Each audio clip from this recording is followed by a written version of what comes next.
Sky news Punjab ते इस वेले दी वड्डी खबर साबका डीजीपी सुमेध सैनी दी गिरफ्तारी दे नाल जुड़ी हुई है। सुमेध सैनी दी गिरफ्तारी ते रोक लगा दी गई है। हाई कोर्ट दे विच ब्लैंकेट बिल दायर की गई सी।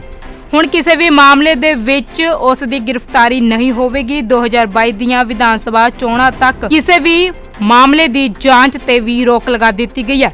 एक बार फिर तो दस दईए, सुमेध सैनी दी गिरफ्तारी ते रोक लगा दी गई है। हाई कोर्ट दे विच ब्लैंकेट बिल दायर की गई सी।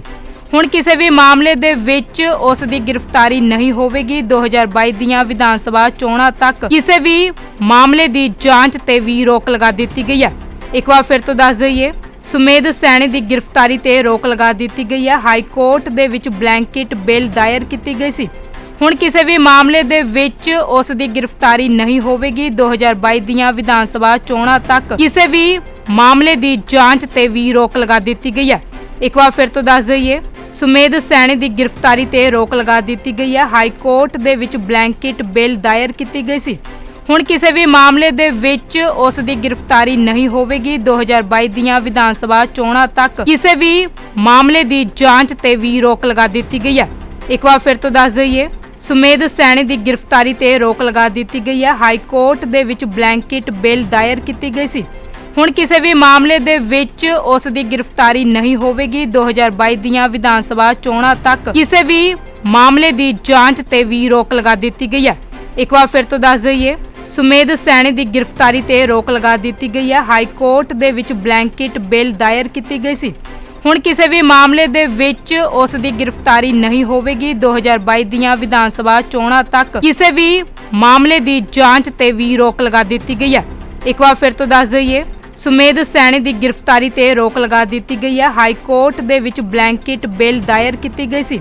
हुण किसी भी मामले दे विच उस दी गिरफ्तारी नहीं होवेगी। 2022 दीआं विधान सभा चोणां तक किसी भी मामले दी जांच ते भी रोक लगा दी गई है।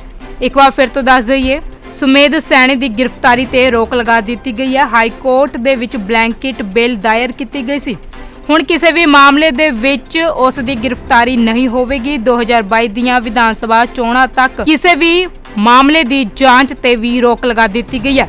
एक बार फिर तो दस दईए, सुमेध सैनी दी गिरफ्तारी ते रोक लगा दी गई है। हाई कोर्ट दे विच ब्लैंकेट बिल दायर की गई सी।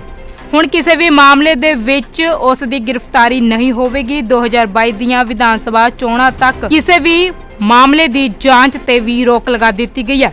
एक बार फिर तो दस दईए, सुमेध सैनी दी गिरफ्तारी ते रोक लगा दी गई है। हाई कोर्ट दे विच ब्लैंकेट बिल दायर की गई सी। हुण किसी भी मामले दे विच उस दी गिरफ्तारी नहीं होवेगी। 2022 दीआं विधान सभा चोणां तक किसी भी मामले दी जांच ते भी रोक लगा दी गई है। एक बार फिर तो दस दईए, सुमेध सैनी दी गिरफ्तारी ते रोक लगा दी गई है। हाई कोर्ट दे विच ब्लैंकेट बिल दायर की गई सी। हुण किसी भी मामले दे विच उस दी गिरफ्तारी नहीं होवेगी। 2022 दीआं विधान सभा चोणां तक किसी भी मामले दी जांच ते भी रोक लगा दी गई है। एक बार फिर तो दस दईए,